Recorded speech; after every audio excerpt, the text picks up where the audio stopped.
مکہ معظمہ میں ایک دور ایسا گزرا ہے جب نبی صلی اللہ علیہ وسلم کی دعوت اسلام کے خلاف قریش کے مشرک معاشرے میں مخالفت کا طوفان برپا ہو چکا تھا، لیکن ابھی قریش کے سردار اس بات سے بالکل مایوس نہیں ہوئے تھے کہ حضور صلی اللہ علیہ وسلم کو کسی نہ کسی طرح مصالحت پر آمادہ کیا جا سکے۔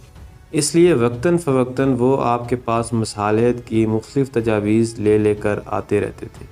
تاکہ آپ ان میں سے کسی کو مان لیں اور وہ تنازع ختم ہو جائے جو آپ کے اور ان کے درمیان پیدا ہو چکا تھا۔ آپ کو مختلف آفرز دی گئیں۔ قریش کے لوگوں نے رسول اللہ صلی اللہ علیہ وسلم سے کہا، ہم آپ کو اتنا مال دے دیتے ہیں کہ آپ مکہ کے سب سے زیادہ دولت مند آدمی بن جائیں۔ آپ جس عورت کو پسند کریں اس سے آپ کی شادی کیے دیتے ہیں۔ ہم آپ کے پیچھے چلنے کے لیے تیار ہیں، آپ بس ہماری یہ بات مان لیں کہ ہمارے معبودوں کی برائی کرنے سے باز رہیں۔ اگر یہ آپ کو منظور نہیں تو ہم ایک اور تجویز آپ کے سامنے پیش کرتے ہیں جس میں آپ کی بھی بھلائی ہے اور ہماری بھی۔ حضور صلی اللہ علیہ وسلم نے پوچھا، وہ کیا ہے؟ انہوں نے کہا، 1 سال آپ ہمارے معبودوں لات اور عزیٰ کی عبادت کریں اور 1 سال ہم آپ کے معبود کی عبادت کریں۔ حضور صلی اللہ علیہ وسلم نے فرمایا، اچھا ٹھہرو، میں دیکھتا ہوں کہ میرے رب کی طرف سے کیا حکم آتا ہے۔ اس کا مطلب یہ ہرگز نہیں کہ رسول اللہ صلی اللہ علیہ وسلم نے کسی درجے میں بھی اس تجویز کو قابل قبول کیا۔ دراصل یہ بات بالکل ایسی ہی تھی جیسے کسی ماتحت افسر کے سامنے کوئی بے جا مطالبہ پیش کیا جائے اور وہ جانتا ہو کہ اس کی حکومت کے لیے یہ مطالبہ قابل قبول نہیں ہے، مگر وہ خود صاف انکار کر دینے کے بجائے مطالبہ کرنے والے سے کہے کہ میں آپ کی درخواست اوپر بھیجے دیتا ہوں، جو کچھ وہاں سے جواب آئے گا وہ آپ کو بتا دوں گا۔ اس سے فرق یہ واقع ہوتا ہے کہ ماتحت افسر اگر خود ہی انکار کر دے تو لوگوں کا اصرار رہتا ہے، لیکن اگر وہ بتائے کہ اوپر سے حکومت کا جواب ہی تمہارے مطالبے کے خلاف آیا ہے تو لوگ مایوس ہو جاتے ہیں۔ بہرحال اس واقعے پر وحی نازل ہوئی، کل یا ایھا الکافرون، اور یہ کہ ان سے کہو، اے نادانو، کیا تم مجھ سے یہ کہتے ہو کہ اللہ کے سوا میں کسی اور کی عبادت کروں؟ پھر قریش کے لوگوں نے حضور صلی اللہ علیہ وسلم سے کہا، اے محمد، اگر تم ہمارے معبود بتوں کو چوم لو تو ہم تمہارے معبود کی عبادت کریں گے۔ روایت ہے کہ ولید بن مغیرہ، عاص بن وائل، اسود بن عبد المطلب اور امیہ بن خلف رسول اللہ صلی اللہ علیہ وسلم سے ملے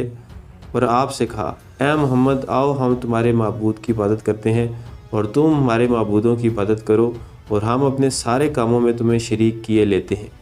اگر وہ چیز جو تم لے کر آئے ہو اس سے بہتر ہوئی جو ہمارے پاس ہے تو ہم تمہارے ساتھ اس میں شریک ہوں گے اور اپنا حصہ اس سے پا لیں گے، اور اگر وہ چیز جو ہمارے پاس ہے اس سے بہتر ہوئی جو تم لے کر آئے ہو تو تم ہمارے ساتھ اس میں شریک ہوگے اور اس سے اپنا حصہ پا لو گے۔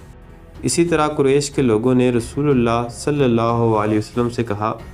اگر آپ پسند کریں تو 1 سال ہم آپ کے دین میں داخل ہو جائیں اور 1 سال آپ ہمارے دین میں داخل ہو جایا کریں۔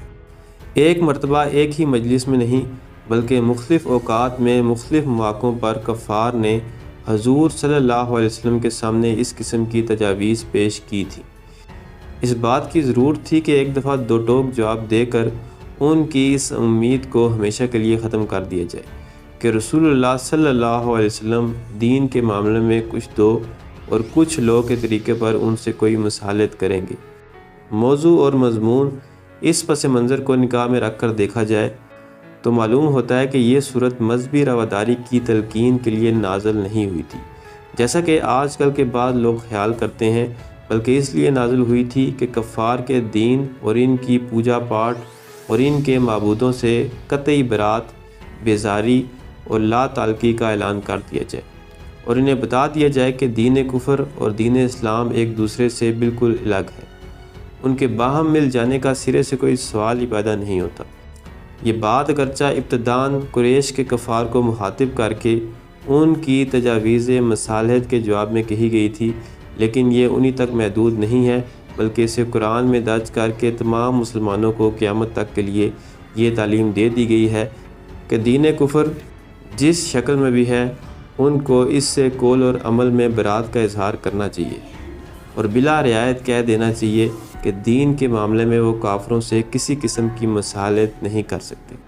اسی لیے یہ صورت اس وقت بھی پڑھی جاتی رہی جب وہ لوگ مر کھپ گئے تھے جن کی باتوں کے جواب میں اسے نازل فرمایا گیا تھا، اور وہ لوگ بھی مسلمان ہونے کے بعد اسے پڑھتے رہے جو اس کے نزول کے وقت کافر اور مشرک تھے، اور ان کے گزر جانے کے صدیوں بعد آج بھی مسلمان اس کو پڑھتے ہیں، کیونکہ کفر اور کافری سے بیزاری اور لا تعلقی ایمان کا دائمی تقاضا ہے۔ رسول اللہ صلی اللہ علیہ وسلم کی نگاہ میں اس صورت کی کیا اہمیت تھی، اس کا اندازہ ذیل کی چند احادیث سے کیا جا سکتا ہے۔ حضرت عبداللہ بن عمر رضی اللہ تعالیٰ عنہ کی روایت ہے کہ میں نے بارہا حضور صلی اللہ علیہ وسلم کو فجر کی نماز سے پہلے اور مغرب کی نماز کی 2 رکعتوں میں قل یا ایھا الکافرون اور قل ھو اللہ احد پڑھتے دیکھا ہے۔ حضرت خباب رضی اللہ تعالیٰ عنہ کہتے ہیں کہ نبی کریم صلی اللہ علیہ وسلم نے مجھ سے فرمایا، جب تم سونے کے لیے اپنے بستر پر لیٹو تو قل یا ایھا الکافرون پڑھ لیا کرو۔ حضرت انس رضی اللہ تعالیٰ عنہ کہتے ہیں کہ رسول اللہ صلی اللہ علیہ وسلم نے حضرت معاذ بن جبل سے فرمایا، سوتے وقت قل یا ایھا الکافرون پڑھ لیا کرو، کیونکہ یہ شرک سے برات ہے۔ تو دوستی تھی میری آج کی ویڈیو، ملتے ہیں اگلی ویڈیو میں، تب تک اللہ۔